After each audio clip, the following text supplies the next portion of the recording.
Marky Mark, Woodshop 101.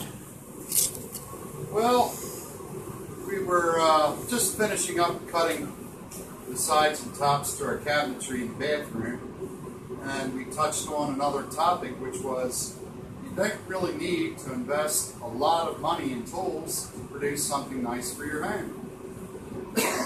Pardon. Most handymen around the house have a drill,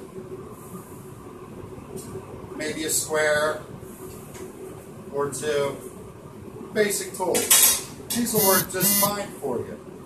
A corded saw, I just happen to have my little saw handy. You can use that instead of a table saw. They make a fence which clamps on. It's meant to clamp on a piece of plywood, which is cheap wood to use. It's 50 inch, so it'll span 48 inches nicely, which is the width of a piece of plywood. And they make some very nice plywood, sanded pine, $20 for a half-inch thick, birch, oak, and other kinds. So you would clamp that on and use it as a guide for your saw for a straight edge. I forget what that clamp cost. It wasn't all that much.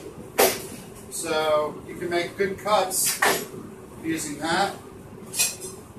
And your squares. Squares are cheap.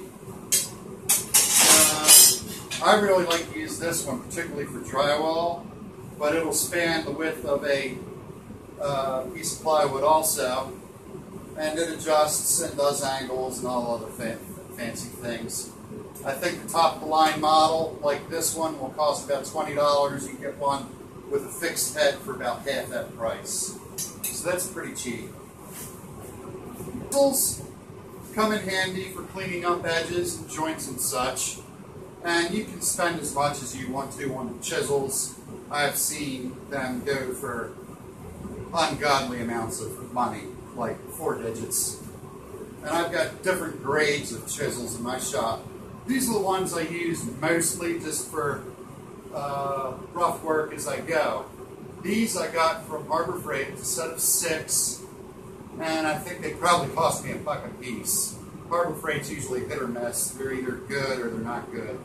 These are pretty good. They're very sturdy. They've got nice ferrules up here. You can bang on them all day long. I've had these for 20 years. However, I did have to fine-tune them, which is not unusual. And I've got a technique I like to use. I've got a little guide that holds it at the proper angle so I can roll it along. And it's something called the scary sharp method, which is basically sandpaper on a flat surface. Glass will work, or if you happen to have cast iron, that'll work too. And you can start out at a rough grit, say, well, rough for the job, say, whatever, 100, 150, and you can go down to 1,000, 1,500, and put a very fine edge on it, which these have. And if you do that, you also want to do the back the first time, which will flatten it. So that was a good find. I have some better chisels, but again, these are the ones I go to because if I drop them, chip them, nick them, no big deal. When I get to finer work, I have some better chisels that are a little bit more expensive. They're kind of a medium grade. Clamps are another thing. You can never have too many clamps. Spring clamps, they run about $1 a piece. Anywhere, everybody has spring clamps.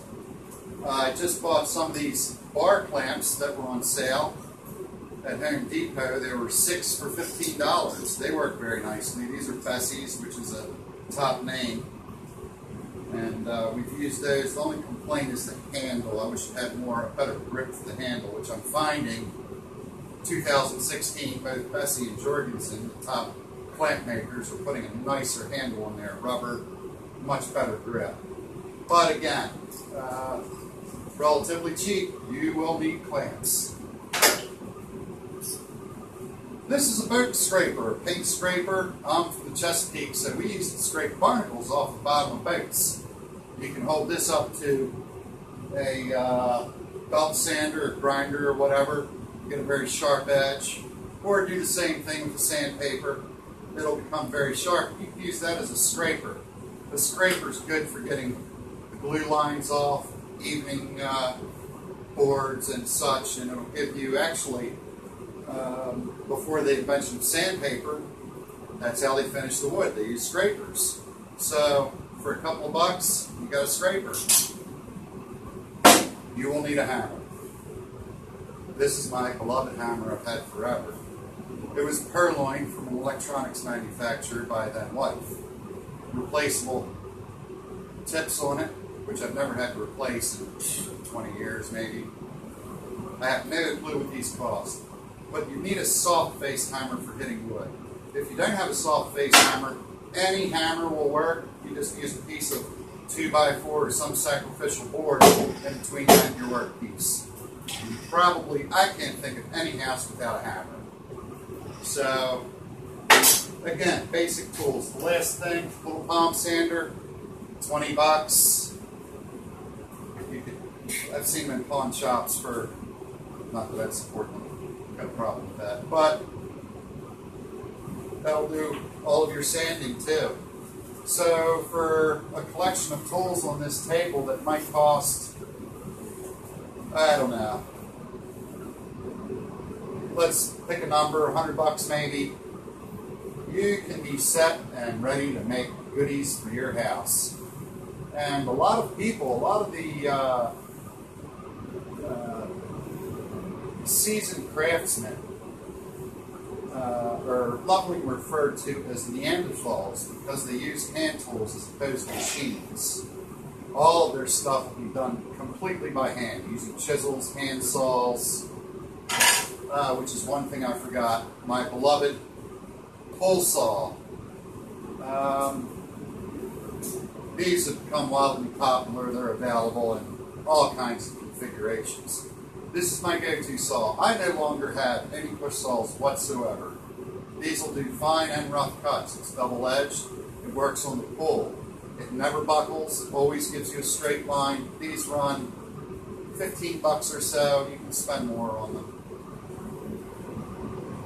But they're available everywhere now as well. So again, for 100 bucks, you too can be a woodworker making awesome pieces for your home and making your wife very happy. Happy wife, happy life. Marky Mark extraordinaire.